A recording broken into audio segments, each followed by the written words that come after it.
Welcome back to all of you guys. Welcome in other video from biology. CSIR का NET का जब से answer किया आया है उसको मिला लेने के बाद सारे स्टूडेंट के मन में यही सवाल उठ रहा है कि क्या वो क्वालिफाई हैं या नहीं हैं, क्या उनके मार्क्स इतने हैं सफिशिएंट कि उनका एलएस या जेआरएफ हो जाएगा कि नहीं हो जाएगा। ये मन में उनकी क्यूरियोसिटी बनी हुई है। सो आज के इस वीडियो में बेसिकली हम लोग बात करेंगे कि सीएसआईआर का एक्सपेक्टेड कट ऑफ इस बार के लिए क्या जा सकता है और कितने मार्क्स आपके अगर आए हैं तो आप अपने आप को सिक्योर समझ सकते हैं फॉर एलएस के लिए, फॉर जेआरएफ के लिए, राइट। सो अगर आप भी सीएसआईआर का नेट का एग्ज़ाम दिए हैं जून 2023 वाला और आप सीएसआईआर के रिजल्ट्स को लेकर के एक्सपेक्टेशंस कर रहे हैं, सो बेसिकली ये वीडियो आपके लिए है। इस वीडियो में हम लोग पूरी एनालिसिस करेंगे प्रीवियस ईयर के कट ऑफ को देख करके और कि कितने मार्क्स पे आपका एलएस का सिक्योर मार्क्स रहेगा और कितने जेआरएफ के लिए रहेंगे। तो आपके सामने जो अभी ये डिस्प्ले हो रहा है ये जून 2022 का पेपर है, उसका रिजल्ट का कट ऑफ यहाँ पे आपको दिखाया जा रहा है और इस कट ऑफ से आप अपने आप को अनुमान लगा पाएंगे। तो यहाँ पे पहला जो कैटेगरी दिया गया है वो जेआरएफ के लिए दिया गया है, दूसरा जो आपको दिया गया है वो एलएस के लिए दिया गया, दैट इज द लेक्चरशिप के लिए, राइट। तो बाकी सारे जो सब्जेक्ट्स होते हैं उनके लिए तो आपको यहाँ पे मार्क्स दे रखा है, लेकिन लाइफ साइंस के लिए बेसिकली यहाँ पे परसेंटाइल दे रखा है। तो बेसिकली अगर जैसे यहाँ पे कैटेगरी दे रखी है जनरल कैटेगरी के लिए, ईडब्ल्यूएस के लिए, ओबीसी के लिए, एससी एसटी के लिए, एमपीडब्ल्यूडी के लिए, इन सब के लिए आप यहाँ पे देख सकते हैं कि परसेंटाइल मार्क दे रखा है। जैसे जेआरएफ के लिए जो यूआर कैटेगरी का जून 2022 का कट ऑफ गया था वो 98.81 फोर समथिंग आपका कट ऑफ है जेआरएफ के लिए, मतलब इससे ज़्यादा जिनके मार्क्स आए हैं उनको जेआरएफ मिला हुआ है। ईडब्ल्यूएस के लिए थोड़ा सा 2 पॉइंट कम है और ओबीसी के लिए और ईडब्ल्यूएस के लिए लगभग लगभग बराबर है। इनका पॉइंट पे वेरिएशन आपको यहाँ को देखने को मिलता है। और अगर हम लोग बात करें यहाँ पे लेक्चरशिप के लिए तो ये यूआर कैटेगरी का है, ये 97 है। मतलब अगर आप ये देखिए कि जो यूआर कैटेगरी का एलएस के लिए कट ऑफ गई है वो जनरल कैटेगरी ओबीसी कैटेगरी के लिए और इसके साथ साथ ईडब्ल्यूएस के जेआरएफ कैटेगरी से क्या है ज़्यादा गई हुई है। तो ऐसे ही आप यहाँ पे देख सकते हैं ओबीसी कैटेगरी में 92 परसेंटाइल है, एससी एसटी वालों के लिए 86 और 78 है और जबकि जेआरएफ के लिए आपका ये है। सो इस परसेंटाइल का और मार्क्स में क्या रिलेशन है पहले आप इसको समझ लीजिए। जैसा कि आप प्रीवियसली पहले भी देखते आए हैं कि परसेंटाइल कैसे निकाला जाता है, नंबर ऑफ कैंडिडेट जितने अपीयर होते हैं उस एग्ज़ाम में उनकी बेसिस पे परसेंटाइल निकलती है। तो हम लोग यहाँ पे मार्क्स के बारे में बात करेंगे। सो बेसिकली पिछले 4 से 5 अटेम्प्ट का अगर आप रिकॉर्ड देखेंगे सीएसआईआर के लिए तो 45% ये जाता है इनका कट ऑफ बेसिकली एलएस के लिए। मतलब कि अगर जिस किसी भी कैंडिडेट के मार्क्स अगर 90 प्लस मार्क्स अगर आ रहे हैं, राइट, 90 से लेकर के अबव में 95, 92, 93, 94 एक्सेट्रा, तो वो किसी भी कैटेगरी से बिलोंग करता है, लाइक एज वो जनरल कैटेगरी से हो, बीसी कैटेगरी से हो, तो उसका एलएस का जो कट ऑफ है मतलब क्वालिफाई मार्क्स है वो फुलफिल हो जाता है। तो अगर आप में से किसी भी कैंडिडेट का जो किसी भी कैटेगरी से बिलोंग करता है अगर वो 90 प्लस मार्क्स अगर उसको स्कोर कर लेता है, मतलब 90 प्लस अगर मार्क्स उसके आते हैं, तो अपने आप को एकदम श्योर समझ लें कि उसका एलएस जो है सीएसआईआर का वो क्लियर हो जाएगा। अगर बात ये कैटेगरी वाइज की करेंगे तो लाइक है जैसे ओबीसी एससी एसटी वालों के लिए तो ये 90 से थोड़ा कम हो जाता है। लाइक ऐसे अगर ओबीसी की बात करें तो ओबीसी का बहुत ज़्यादा डिफरेंस नहीं आता है जनरल और ओबीसी के लिए, वो लगभग लगभग उतना ही रहेगा, काफ़ी नंबर का फर्क रहेगा। बस एससी एसटी वालों के थोड़ा सा कम हो जाता है, तो उनके 85 भी अगर आते हैं तो भी 85 या 80 के आसपास अगर आते हैं तो भी उनका एलएस हो जाता है। जेआरएफ के लिए हमेशा आपका 50% से प्लस में जो है मार्क्स रहता है इनका, मतलब सीएसआईआर के लिए, मतलब जिनके भी मार्क्स 50% प्लस आते हैं, मतलब कि 100 प्लस।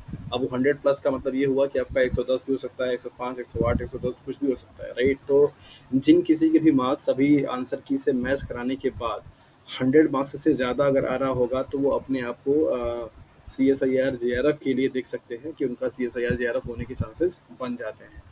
ये जो डेटा मैं आपको यहाँ पे बता रहा हूँ ये पिछले कई अटेम्प्ट का, लाइक दिसंबर जून का मिला करके 2018, 2019, 2020, 2021, 22, ये सारे जो एग्जाम्स हुए हैं उनके जो कट ऑफ आए हुए हैं लाइफ साइंस को लेकर के, उनका एक ऑन एन एवरेज है 45% for the LS and 50% plus for the JRF, right. तो एलएस लाइफ साइंस में अगर आपने 50% प्लस मार्क्स अगर आपने स्कोर किया हुआ 105, 106, 108, तो आपका जेआरएफ आपको आसानी से मिल जाता है। और अगर आपने मार्क्स 90 प्लस अगर आपने 90 मार्क्स अगर आपने स्कोर किया, उससे ज़्यादा स्कोर किया हुआ था, आपको एलएस जो है वो मीन्स लेक्चरशिप का जो स्कोर कार्ड होगा, मतलब जो सर्टिफिकेट होगा वो आपको मिल जाएगा।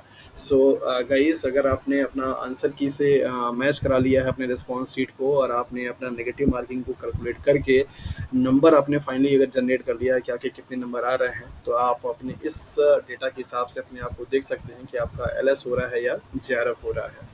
So keep in mind 90 plus for the LS and 100 plus for the JRF in the life science किसी भी कैटेगरी। ये जो कट ऑफ मैं बता रहा हूँ ये जनरल कैटेगरी के लिए बता रहा हूँ, बाकी जो कैटेगरीज होंगी उनकी उससे कम ही आएगी। तो अगर आप किसी दूसरे कैटेगरी से बिलोंग करते हैं तो आपका अगर इतना मार्क्स आ रहा था फिर तो अपने आप को कंफर्म समझ सकते हैं। जनरल कैटेगरी वालों के लिए 45% प्लस 50% का ये डेटा है, और 50% में आपका 54, 53, 55, 4, 3 ये कुछ भी हो सकता है।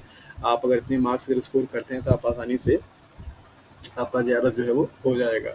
सो कमेंट करके आप ज़रूर बताइए कि आपके मार्क्स कितने आ रहे हैं, और आप अगर अपने आपने कैलकुलेशन कर लिया है, अगर आपको कैलकुलेशन में कहीं प्रॉब्लम होता है आप उसको भी बताइए। अगर आपने मार्क्स किया हो तो आप मार्क्स बताइए, और उस मार्क्स के बेसिस पे आप देख सकते हैं कि आपका जेआरएफ हो रहा है कि नहीं हो रहा है। One thing more I would like to clarify here, एक किसी स्टूडेंट ने पूछा था कि उनके 113 मार्क्स जनरल कैटेगरी में आ रहे हैं तो क्या वो CSIR क्वालिफाई हो पाएंगे कि नहीं हो पाएंगे। उस टाइम पे मेरे किसी टीम मेंबर ने गलती से आंसर दे दिया था कि नो डियर, बिकॉज उसी टाइम पे डीबीटी जेआरएफ का भी वीडियो अपलोड हुआ था, तो उन्हें लगा था कि शायद वो डीबीटी जेआरएफ के लिए कमेंट आया हुआ है और उन्होंने कह दिया था नो रिप्लाई, राइट, क्योंकि डीबीटी जेआरएफ में 113 नंबर से कुछ भी नहीं होता। सो बाद में पता चला कि वो जो कमेंट था वो बेसिकली CSIR के एक्सपेक्टेड रियल पे था, CSIR कट ऑफ के लिए था। सो डियर, आपने 113 नंबर स्कोर किया हुआ है तो डेफिनेटली आपका जेआरएफ हो जाएगा CSIR के लिए, आप उसके लिए एकदम श्योर रहिए। और उस मिस इन्फॉर्मेशन के लिए मैं अपोलोजाइज़ करता हूँ अपनी तरफ से, आप उसको गलत मत समझिएगा, वो उनकी फॉल्ट थी। वो डीबीटी जेआरएफ को कंसिडर करके उन्होंने रिप्लाई दे दिया था 113 नंबर पे कि नो डियर आपका सिलेक्शन नहीं होगा, न कि CSIR जेआरएफ के लिए। डेफिनेटली CSIR जेआरएफ अगर आपका 113 नंबर आ रहा है तो आपका परसेंटाइल लगभग लगभग जो जाएगा वो 99 पॉइंट समथिंग में जाएगा, ये परसेंटाइल आपका आएगा। आप देख लीजिएगा जब भी स्कोर कार्ड आएगा 113 नंबर अगर आपने आपसे स्कोर किया हुआ है तो वो 99 परसेंटाइल के प्लस में ही रहेगा। ये 99.1423 कुछ भी हो सकता है, बट यहाँ पे 99 ही आपको देखने को मिलेगा। सो आज के लिए इतना ही, और आप अपने कमेंट सेक्शन में ज़रूर बताइए कि आपके मार्क्स कितने आ रहे हैं, ताकि आप अच्छे से अपने आप को कंफर्म कर सकें कि आपका स्कोर जो है वो क्वालिफाई होने की कैटेगरी में है या नहीं है। So thank you for watching this video. हो सके और आपको ये वीडियो अगर पसंद आया हो, आपके लिए इन्फॉर्मेटिव लगी हो, तो इस वीडियो को आप शेयर ज़रूर कीजिएगा ताकि और लोगों को भी सूचना मिल सके। Thank you for watching this video.